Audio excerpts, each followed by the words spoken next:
Taibang amadi Chungsenbi luhongbagi pau tabada Mira masadu laifam khangdre kalakpa mihauba kaya na mang thaduna fattaba wakhal kaya khanba haurai matau karamna Taibangi manak henna naksingani amadi karamna Taibanga Chungsenbiga lapna hangani haibagi wakhalda khanduna laikhre mangani chakauba suloiduna Taibang ngasidi company chatnaba haiduna sem sari Chungsenbi su ngasidi sana matumdu school chatki haiduna ningai tawbana chatnaba kana loisili Taibangna dress loisinba loiduna tholakpada Chungsenbina school uniform setpiduna leirambaduda Taibang chatlambadu chap leptuna tawriba aniduda yengduna lei sana matumna Miss kaigina Miss na papada sar kaurida Chungsenbi naufet tawna adubura Miss tagi papana hena chawbai sana matumna Miss adudi aisu papada sar kaudoira Chungsenbina sana matumdine papa adum kaudone atopa kauba yade sana matumna Miss adudi hayengwai aigi mama oirakanda aisu Miss ta mama kauge ko Chungsenbi naufet tawna ichana kauningba kauhandoine ngasai makai leptuna yenglamba Taibang mama macha anigi mataudu ubada amukta uge fangdaba matam kayagi mamangdagi lotuna thamlamba mahakki minoktu tapna masa khangda noktuna leirami mama machagi nungsiba haibadu Chungsenbina Taibangi mafamda mayek sengna uhanbagum tawri wakhalda Chungsenbibu hena penjaba su faurai mahak thengnaba mikuptai mahakki machana asumna harawa fanglakpase mahakidi khwaidagi mamal yamlaba mikupni amaromdana Chungsenbina tawba khuding yengta yengningba haibadu oiri tasengnamak nungsiba oirabra haibadudi natte Chungsenbi mamai leithorakpada Taibang leptuna leirambadu ubada masu ngakna yenglai Taibang Chungsenbiga micanabaduda ikaina mamai leithokre Taibang changsilaktuna sana chak pijakhrabo Chungsenbina tapna hoi sir Taibang sana matumda onsinduna sana ngasidi papa thinbirage nangi phendo papa na laanu haidokhrabane sana matum ningai tawduna talli ai bhenda chatke Taibangna sana nangayo nawa farakta ngairi banina bhenda chatpada doctor na hida kapkoni haisi sana matumna talli Chungsenbina tapna sana matum nangayo naraga doctor uncle hida kapadu kijadra sana matumna kijai Chungsenbina adune hida kapakiradi papaga chaluko ichadi maramokmane Taibang Chungsenbida haifet yenglai Chungsenbi tapna sir ai sana se chak pijaramage sir su thokpiraklo Taibangna hoi hoi Chungsenbi sana matumbu puduna kumkhibadu Taibang yengduna leihawi sana matum su chak pijaraga Taibangga punna chatnaba haiduna gari da kakhatkre Chungsenbi su mathaktagi hathu hathu chentharaktuna sor thabet thabet holaga kaurai sir amta ngaibikho Taibang su thanglamba khongthangdu chap leptuna Chungsenbida yenglai Taibang ngakna kaidore Chungsenbi makhutta file ama paiduna sor thabet thabet holaga sargi file leihoba Taibangna oh thanks Chungsenbina mention not sir Taibang ngakna Chungsenbida yenglai Chungsenbina aina haibado sir leibirakpa kauni Taibangna karambano Chungsenbina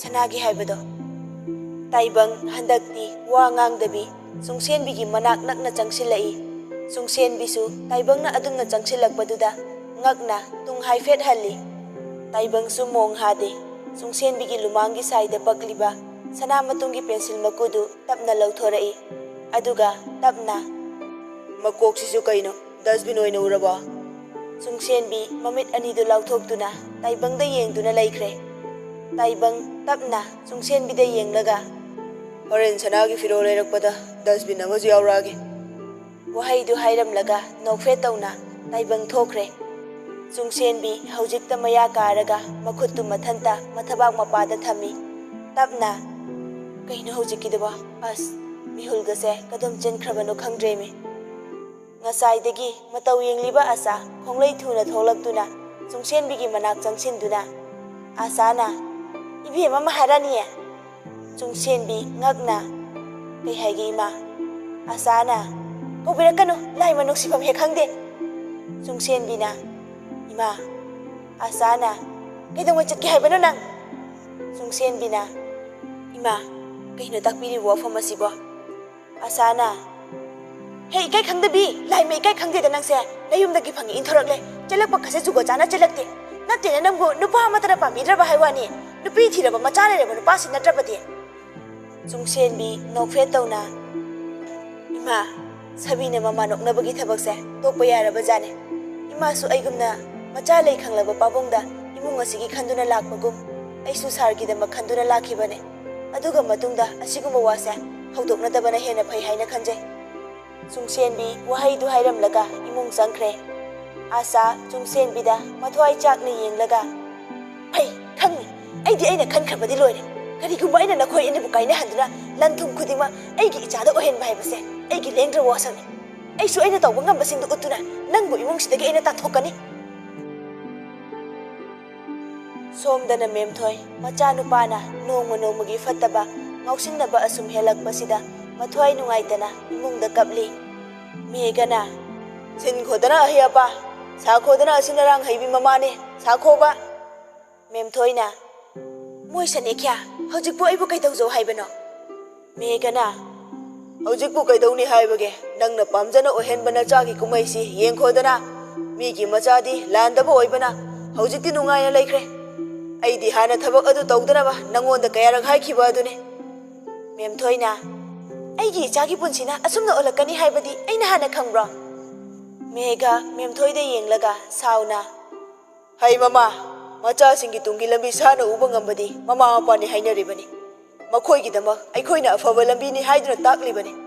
ꯃꯔꯨꯑꯣꯏꯅ ꯃꯃꯥ ꯑꯣꯏꯕꯤꯁꯤꯡꯁꯤ ꯃꯆꯥ ꯑꯗꯨꯒꯤ ꯇꯨꯡꯒꯤ ꯂꯥꯏꯕꯛ ꯂꯦꯞꯅꯕꯒꯤꯗꯃꯛꯅꯤ. ꯅꯪꯒꯤ ꯋꯥꯈꯜꯗ ꯃꯤꯒꯤ ꯃꯥꯡꯅꯕꯗꯤ ꯇꯧꯕ ꯍꯩꯔꯒ ꯅꯆꯥꯒꯤ ꯇꯨꯡꯒꯤ ꯂꯝꯕꯤꯗꯤ ꯀꯔꯤ ꯑꯣꯏꯔꯛꯄ ꯌꯥꯏ ꯍꯥꯏꯕꯒꯤ ꯋꯥꯈꯜꯗꯤ ꯈꯟꯊꯍꯧꯗ꯭ꯔꯕ?" ꯃꯦꯝꯊꯣꯏꯅ "ꯑꯩ ꯑꯇꯩ ꯑꯝꯇ ꯈꯪꯗꯦ. ꯏꯆꯥꯕꯨ ꯍꯥꯟꯅꯒꯤ ꯄꯨꯟꯁꯤꯗ ꯂꯥꯛꯅꯕ ꯑꯃꯨꯛꯇ ꯁꯤꯟꯁꯦ." ꯃꯦꯘꯅ "ꯍꯩ, ꯅꯆꯥꯗꯣ ꯍꯥꯟꯅꯒꯤ ꯄꯨꯟꯁꯤꯗ ꯂꯥꯛꯅꯕꯅꯤ ꯍꯥꯏꯗꯨꯅ ꯃꯤꯒꯤ ꯃꯧ ꯑꯣꯏꯈ꯭ꯔꯕ ꯃꯆꯥꯗꯨ ꯅꯆꯥꯅꯨꯄꯥꯗ ꯑꯃꯨꯛ ꯐꯥꯔꯨꯆꯣ ꯍꯥꯏꯅ ꯏꯟꯁꯤꯟꯒꯦ ꯍꯥꯏꯕ꯭ꯔꯣ?" ꯃꯦꯝꯊꯣꯏꯅ "ꯃꯣꯏ ꯁꯅꯦꯈ꯭ꯌꯥ, ꯀꯩꯅꯣꯗ ꯑꯩꯕꯨ ꯏꯆꯥꯒꯤꯗꯃꯛ ꯏꯃꯧꯅꯤ ꯊꯤꯗꯣꯏꯁꯦ, ꯃꯥꯕꯨ ꯋꯥꯔꯛꯄ ꯉꯝꯕꯤ ꯑꯃ ꯊꯤꯗꯧꯔꯤꯕꯅꯤ." ꯃꯦꯘꯅ "ꯁꯤꯖ ꯍꯥꯏꯕꯤꯗꯦ ꯍꯥꯏꯔꯤ ꯅꯆꯥꯁꯦ ꯍꯟꯗꯛꯇꯤ ꯅꯝꯕꯔ 4 ꯀꯥꯞꯄ ꯁꯣꯏꯗ꯭ꯔꯦꯍꯦ. ꯑꯩꯒꯤꯗꯤ ꯍꯥꯏꯒꯗꯕ ꯂꯣꯏꯔꯦ. ꯍꯧꯖꯤꯛꯇꯤ ꯅꯆꯥꯁꯦ ꯑꯉꯥꯡꯅꯤ ꯍꯥꯏꯗꯨꯅ ꯐꯨꯔꯨꯕ ꯌꯥꯕꯁꯨ ꯅꯠꯇꯦ. ꯍꯧꯖꯤꯛꯇꯤ ꯅꯪꯅ ꯊꯦꯝ ꯅꯧꯗꯨꯅ ꯍꯥꯏꯌꯨ. ꯃꯥꯕꯨ ꯑꯆꯨꯝꯕ ꯂꯝꯕꯤꯗ ꯂꯥꯛꯅꯕ ꯅꯪꯅ ꯍꯣꯠꯅꯧ." ꯃꯦꯝꯊꯣꯏꯅ "ꯅꯆꯥꯁꯦ ꯑꯩ ꯈꯛꯀꯤ ꯅꯠꯇꯦ. ꯃꯣꯏ ꯁꯅꯦꯈ꯭ꯌꯥ, ꯑꯩꯉꯣꯟꯗ ꯂꯣꯏꯅ ꯊꯪꯖꯤꯜꯂꯛꯀꯅꯨ." ꯃꯦꯘ ꯁꯥꯎꯅ "ꯅꯪꯅ ꯁꯦꯝꯕ ꯅꯆꯥꯅꯤ, ꯅꯪ ꯑꯗꯨꯝ ꯁꯦꯟꯅꯔꯣ. ꯑꯩꯒꯤꯗꯤ ꯍꯥꯏꯒꯗꯕ ꯂꯣꯏꯔꯦ. ꯃꯇꯨꯡꯁꯤꯗꯒꯤ ꯍꯦꯜꯂꯛꯂꯕꯗꯤ ꯅꯪꯁꯨ ꯌꯨꯝꯁꯤꯗ ꯂꯩꯕ ꯌꯥꯔꯣꯏ." ꯌꯨꯒꯤ ꯃꯌꯥꯏꯅ ꯌꯨꯝꯗ ꯍꯟꯅꯤ ꯈꯪꯗ꯭ꯔꯕ ꯆꯤꯡꯂꯦꯝꯕ ꯊꯃꯣꯏꯒꯤ ꯄꯦꯟꯗꯕꯁꯤꯡ ꯊꯦꯝꯖꯤꯟꯖꯗꯨꯅ ꯌꯨꯗꯨ ꯄꯦꯟꯕ ꯃꯈꯩ ꯇꯞ ꯇꯥꯅ ꯊꯛꯂꯒ ꯃꯁꯥꯗꯨ ꯆꯠꯄ ꯉꯝꯕꯣꯏ ꯉꯝꯗꯕꯣꯏ ꯍꯥꯏꯔꯪ ꯍꯥꯏꯔꯪ ꯊꯣꯛꯂꯛꯏ꯫ ꯂꯥꯞꯇꯛꯅ ꯄꯨꯖꯥ ꯆꯤꯡꯂꯦꯝꯕꯕꯨ ꯀꯧꯔꯛꯏ꯫ "ꯗꯗꯥ, ꯑꯃꯨꯛꯇ ꯉꯥꯏꯕꯤꯈꯣ." ꯆꯤꯡꯂꯦꯝꯕ ꯍꯥꯏꯔꯪ ꯍꯥꯏꯔꯪ ꯃꯃꯥꯏ ꯂꯩꯊꯣꯔꯛꯏ, ꯃꯔꯣꯟ ꯐꯥꯏꯔꯤ ꯐꯥꯏꯔꯤ꯫ "ꯀꯩꯗꯧꯔꯦ?" ꯄꯨꯖꯥ ꯄꯥꯈꯠꯄꯣꯏ ꯀꯩꯕꯣꯏ "ꯗꯗꯥꯒꯤ ꯋꯥꯂꯦꯠ ꯂꯩꯍꯧꯕ." ꯆꯤꯡꯂꯦꯝꯕ ꯅꯣꯛꯐꯦꯠ ꯇꯧꯅ "ꯍꯧꯖꯤꯛꯄꯨ ꯊꯃꯣꯏ ꯁꯦꯡꯕ ꯃꯤ ꯂꯩꯕ꯭ꯔꯣ?" ꯄꯨꯖꯥꯅ "ꯗꯗꯥ, ꯀꯩꯅꯣ ꯍꯥꯏꯕꯤꯔꯤꯕꯗꯨꯕꯣ?" ꯆꯤꯡꯂꯦꯝꯕꯅ ꯃꯔꯣꯟ ꯐꯥꯏꯔꯤ ꯐꯥꯏꯔꯤ "ꯑꯩꯒꯤ ꯋꯥꯂꯦꯠꯀ ꯄꯨꯕꯤꯔꯛꯏꯁꯦ ꯍꯥꯏꯕ." ꯄꯨꯖꯥꯅ "ꯗꯗꯥ, ꯐꯖꯅ ꯆꯠꯄ ꯉꯝꯗ꯭ꯔꯦ. ꯌꯨꯝꯗ ꯍꯟꯕ ꯉꯝꯒꯗ꯭ꯔꯥ?" ꯆꯤꯡꯂꯦꯝꯕꯅ "ꯑꯩꯒꯤꯗꯃꯛꯀꯁꯨ ꯋꯥꯕꯤꯔꯤꯕ?" ꯄꯨꯖꯥꯅ "ꯋꯥꯕꯤꯕ ꯅꯠꯇꯦ, ꯃꯤꯑꯣꯏꯕ ꯑꯃ ꯑꯣꯏꯅ ꯍꯥꯏꯖꯕꯅꯦ." ꯆꯤꯡꯂꯦꯝꯕ ꯄꯨꯖꯥꯒꯤ ꯇꯔꯥꯎ ꯇꯔꯥꯎ ꯄꯥꯡꯂꯤꯕ ꯃꯤꯁꯅꯥ ꯑꯅꯤꯗ ꯌꯦꯡꯂꯛꯏ꯫ ꯌꯦꯡꯖꯩ ꯍꯥꯏꯕꯒꯤ ꯋꯥꯇꯅꯤ, ꯅꯤꯁꯥꯒꯤ ꯃꯌꯥꯏꯅ ꯅꯤꯡꯊꯤꯅ ꯎꯕ ꯅꯠꯇꯦ꯫ ꯆꯤꯡꯂꯦꯝꯕꯅ "ꯅꯃꯤꯡ ꯀꯔꯤ ꯀꯧꯋꯦ?" ꯄꯨꯖꯥꯅ "ꯄꯨꯖꯥ ꯀꯧꯋꯦ ꯗꯗꯥ." ꯆꯤꯡꯂꯦꯝꯕꯅ "ꯐꯖꯩꯅꯦ, ꯂꯩꯁꯥꯕꯤꯔꯥ?" ꯄꯨꯖꯥ ꯈꯔ ꯈꯖꯤꯛ ꯈꯧꯇꯛ ꯆꯥꯅ "ꯍꯣꯏ ꯗꯗꯥ." ꯆꯤꯡꯂꯦꯝꯕꯅ "ꯅꯪꯁꯨ ꯅꯨꯄꯤ ꯂꯩꯕ ꯅꯨꯄꯥꯗ ꯂꯩꯗꯣꯏꯔꯥ?" ꯄꯨꯖꯥ ꯆꯤꯡꯂꯦꯝꯕꯅ ꯍꯥꯏꯔꯤꯕ ꯋꯥꯗꯨ ꯉꯛꯅ ꯌꯦꯡꯗꯨꯅ ꯂꯩ꯫ ꯆꯤꯡꯂꯦꯝꯕꯅ "ꯆꯪꯉꯣ, ꯏꯕꯥꯅꯤ ꯑꯃꯨꯛ ꯁ꯭ꯋꯥꯏꯗ ꯀꯩꯅꯥꯀꯅꯤ. ꯍꯧꯖꯤꯛꯁꯦ ꯃꯇꯝꯅꯔ ꯃꯤꯅꯔ ꯅꯨꯄꯥꯒ ꯅꯨꯄꯤꯒ ꯂꯩꯕꯁꯤ Kaina pungkot kale. Puja tapna. Aiko sidadi chingi mingaktane. Aduga mamuk mapausu yam phaye. Adumba kaisum tawroi. Singlembana. Oh, adumba amsu leibra. Fare, ai chale. Bye bye. Puja thokriba jinglembadu yengduna leihawi. Somdana asa numidangdu chak thongnaba matamduda chakhumda changlai. Thoibiga chungsenbiga su chak thongli. Asa thoibide yenglaga. Thoibi aina nangonda aigi ka singdu haibadu singdokpra. Thoibina inambemba ngasana singdok chakhrabane. Asana adudi khangine ngasai kona aina saihobadu haibani. Istiar gase loina mole singdu chalo. Chungsenbina ine ai sum sengage ine sum leibiro. Asana hey nathok tok nangon haiba nate. Thoibina ibema ai tawrage yare. Thoibidu thokre asa changsilaktuna chungsenbigi makhutta pairiba thumdu munduna insangda loina hapchinkre. Chungsenbisu ngakna yengduna lei. Mikup amada tawkhiba thawdokum tawkre. Asa thum chafududa yenglaga. Aina haidro aingonda singnaganuna. Hojikti nang kanana kandawri. Chungsenbi nokfret tawna Asa da yenglaga phaklangi kachin amada amuk yenghalai. Asa su ure oi thangba phaklangi kachinda CCTV camera thelibadu ngakpa sauningbana chungsenbida asa sauna yenglei. Chungsenbi asa da khoirambai mawong tawraga nokfre tawna khonjel tapna. Imagi thabak sidi Hindi serial daga manemnaga yam tawba thabak tune yam nauski thabakne gyan tabiyo hanu thangda. Asa mathwai chakna camera da amuk yeng khoidau chakna lei. Tanja aduda taibang changlai. Taibang su anidugi tawnariba mawong du ubada ngakna. Kaidorage ma. Asa kumpham khangda tingak yengduna lei. Chungsenbi tapna hugatuna. Imagi khongsi phattaba pakpa aduda taithokpanida. Taibang ngakna chungsenbiga asaga da yenglamlaga changsinduna fridge tu hangdoklaga ising bottle ama lauthokduna thokre. Chungsenbina ima nachana mau imong nungsinahanba haibase yum aduda leiriba manem oibisingi makha yam pole. Ai imada ikaiba piba lakpa nate. Imabu wahange khanduna lakpa su nate. Imungse semgat sagatpada aigisu thaudang oi haiduna lakpane. Thaudangse imana pibiyo. Aduga imasu asigumba thabakse matungda tawdabana fai. Asa sauna Fei. Asa fed haidokduna chatkre. Mayam chak chanaba tokladuna magi kada changnarakle. Chungsenbina lakpa numitagi imungsida lakliba ahongba yum masida mau ama leibagi chapchaba masak masu thokpa aduga taibangsu wakhal inungta nungaibagum tawri. Taibang tumnaba haiduna fam tharingai sana matum chungsenbiga changlai. Sana matumna tumma doiro papa. Taibangna tumase. Sana matumna ngasidi miska punna tumse. Taibang chungsenbida amuk yeng sana matumda amuk yeng tawduna lei. Chungsenbisu adu mangai taibangda yenglai. Taibang tapna sana miska punna tumba chiniye. Sana matum mangaktu haifet chepthaduna hamungduda yenglaga channi yam chawe. Chungsenbina sana nang horen chille harakaniye. Sana matumna talli yaroi papa tumse miss tumse ko natadi ai tumoi haisini. Chungsenbi yararoi khanna taibangda yenglai. Taibang tapna hoi lao. Sana matumna papa ai mayai thangge. Chungsenbi sor kitang hondoi. Taibangsu adu mangai. Chungsenbiga sana matumga su kakhatuna chungsenbina kachin thangba adomda hepkre. Taibangsu tapna kakhatuna heptharai. Mapa macha ngasidi makhoi ahum sana matumna mayai thangduna tumkre. Chungsenbisu sana matumbu tapna kolai. Taibangsu mapa chana makhut thangalakpada anidu makhutu thengnakre. Animak khangpre khangna makhut singdu lauthoknai. Taibang tapna tumba yadraba. Chungsenbina hoi sir. Taibangna tumba themo good night. Chungsenbina good night sir. Sana matumna Good night.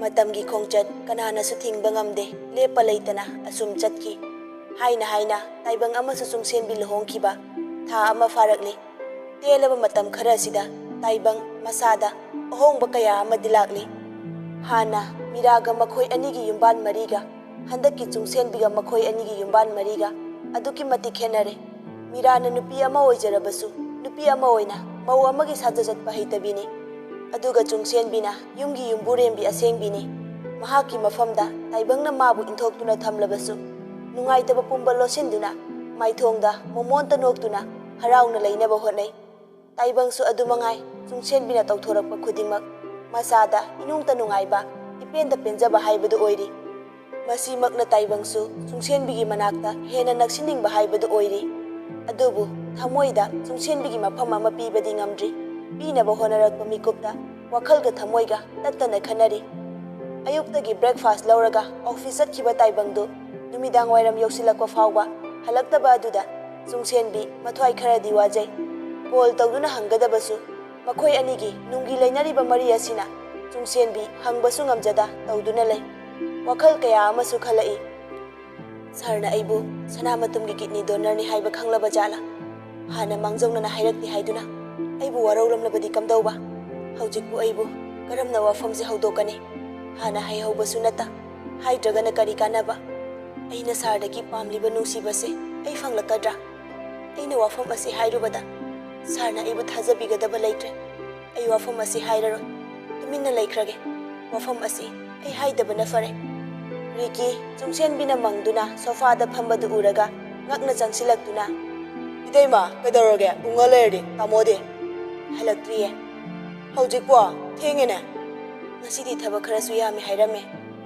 Ricky मागी phone दु लौथोक्तुना ताइबंगदा call तौरई hello तामो ना कई लेरे तामो कइनो होजबो हलक्त्रिसे थेंग्रो पुंगसे याम थेंगबो ओइद्रेने पुंग तरुक ताबदा ngairi सोमदा project लोसिनबा हाइदना construction की manager दु उनरोबने अदुगी खरा थेंगदोखरे अस तामो हक्चांगदो यारोइदा सोमदा इतै मना लैफंगा खंग्रे तामो हलक्तेना हा हौजिकपो कमाइना हाइदी तामो याम हंगदो सरो इतै मसादो इन हंगनजरो ताइबंगना वा हाइबगा नंगदे रिकी फोन दु चुंगसेनबिदा पिरई चुंगसेनबिदु इकाइबोय कइबोय फोन दु पाइरोय हाइबसु ngamda पाइखली अनिमक जप मानना हेलो अनिमक खंगप्रे खंगना तुमिन तुमिन लेनै चुंगसेनबी तपना सर हनबिरकलद्रा रिकीसु मतंग खंगना हुइसेल खोंसिनरगा थोखरे ताइबंगना ngak leira halani अनिमक ngak तुमिन तुमिन लेनै